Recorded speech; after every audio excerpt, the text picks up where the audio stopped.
Hi everybody, welcome back to DayZ. In this tutorial video I'm going to be talking about sniper scopes and how you range find with them so that you can work out the zeroing you should be doing with the scopes. And the scopes we're going to be looking at are the PSO type scope, PSO-1 like you get on the Russian weapons, and we're going to be looking at the Atog type scopes, the 4x and the 6x like you get on the NATO type weapons. So what I've done is I have set up some volunteers at various distances from me. So we've got a chap who's standing at 100 meters away, a chap who's standing at 200 meters away. That guy right in the distance is 300 meters away, because these are the kind of distances when we're talking about using a sniper scope and using zeroing. These are the distance you'll be looking at. So first things first, so this weapon I've got in my hand right now is the VSD. It's got a nice scope on it. You can put a battery in it if you want, and if you look in the bottom left hand corner underneath semi-auto, it tells us that this gun is zeroed for 100 meters.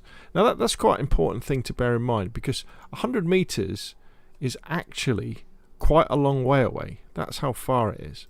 And what that means is if we were to put the reticle on the head of this chap at 100 meters, what should happen is, as long as we were steady and there was no real wind to blow the bullet away, though 100 meters it'd have to be pretty strong wind, the bullet would hit him in the head.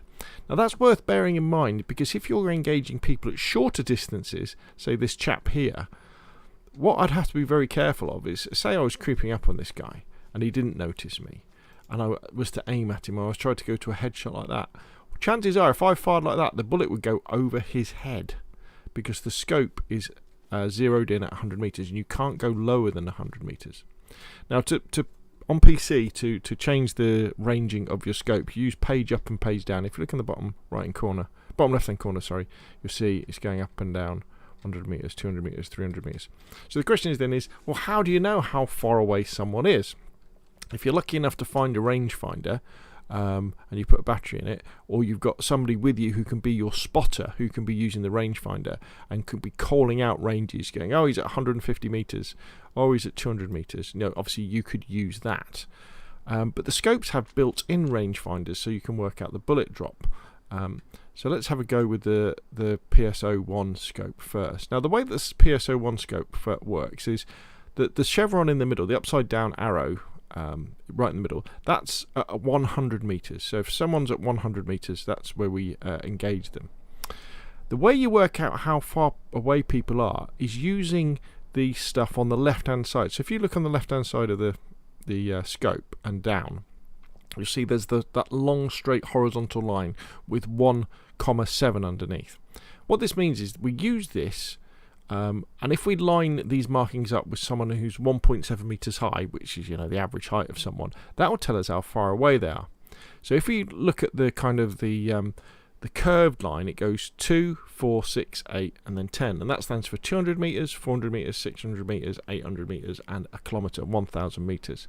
So all we have to do to figure out how far away someone is, we line the bottom horizontal line up with their feet, and wherever their head lines up on the curved line, that'll tell us how many meters away they are. So I'm going to be pressing Control to steady the scope. So let's see if this guy here, well, we know this guy is 100 meters away. So what it should be is that his feet are about there, so he should line up with the reticle. So if we go to there and we line it up, it's roughly correct. Now let's go to the 200 meter one, because with 100 meters you would just be you would just get it roughly and you would zap him there. But the 200 meter guy, so let's line up with his feet and slide it across, and see it's bang on, he's at 200 meters. Now the 300 meter guy is going to be a little bit more difficult to see. Let's see if we move over a little bit. So we've got to line the bottom line up with his feet and then drag it across till we get to the, so he is about there, which is about halfway between the 2 and the 4. So he's 300 meters. Now this is a skill that takes a lot of getting used to, because it's something you've got to be doing very, very quickly. And then what you do with the VSD, once you've figured out someone is 300 meters away, you would then use page up and page down to zero the scope. So I've zeroed the scope to 300 meters, and then you would use the center of the reticle to aim at him and shoot at him that way. You don't use the chevrons that are the other upside down arrows that are underneath the main in the middle one. You don't use that on this scope.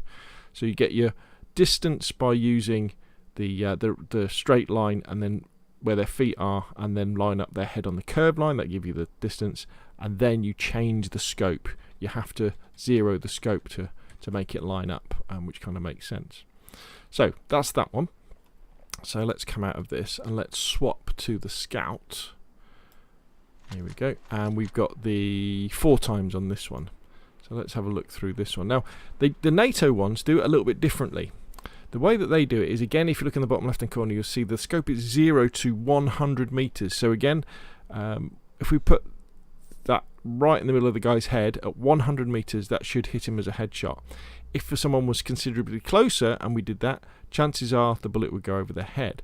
And the way that this particular NATO scope, you work out the distances, you see the little yellow lines, and you see the wide line in the middle, the horizontal one. Well, that should be the width of someone's shoulders at 100 meters. So if we line that up to his shoulders, he should be 100 meters away. And then at 200 meters, it should be that guy. And then at 300 meters, it should be that third line down. I personally think this is quite difficult to do like that. And then, you've got what it is. Now, what you can do with this as well is, you could then, once you know someone's at 300 meters away, obviously you could then change your zeroing, which is the best way of doing it, so that then you just line up the scope that way, and then you can be making sure you're getting a headshot. Now let's have a look at the other scope. So let's swap it over. Let's put the 6x on. There we go. Have we put that one on? Yeah, we have. And the 6x is slightly different because it's a more magnified scope. So the way that this one works is that we're zeroed in for 100 meters. So 100 meters would be the center line there. And then 200 meters, it should be the width of a chap's shoulders on the second horizontal line down. It's a bit tricky to do. And then 300 meters is the third horizontal line down, like so. And that's how you then set up with page up and page down. You can then set the zero, so then you can use the center of the reticle on the head, or the chest is probably a better idea, to get the shot off to kill people that way. So I think you can probably agree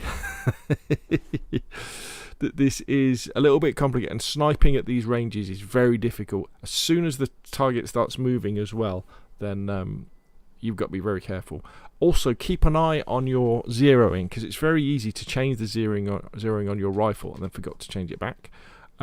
Also, there is a little bit of debate about how accurate the scopes are, which bullets they are scoped in for, so which they're calibrated for. So, for example, like with a 5.56, when you put like an ACOG scope on a FAL or a LAR, which has got the bigger caliber of bullet, does that affect it?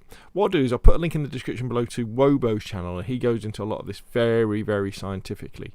But there we go. So hopefully that has given you a bit of a more insight into the sniper scopes and how to use them.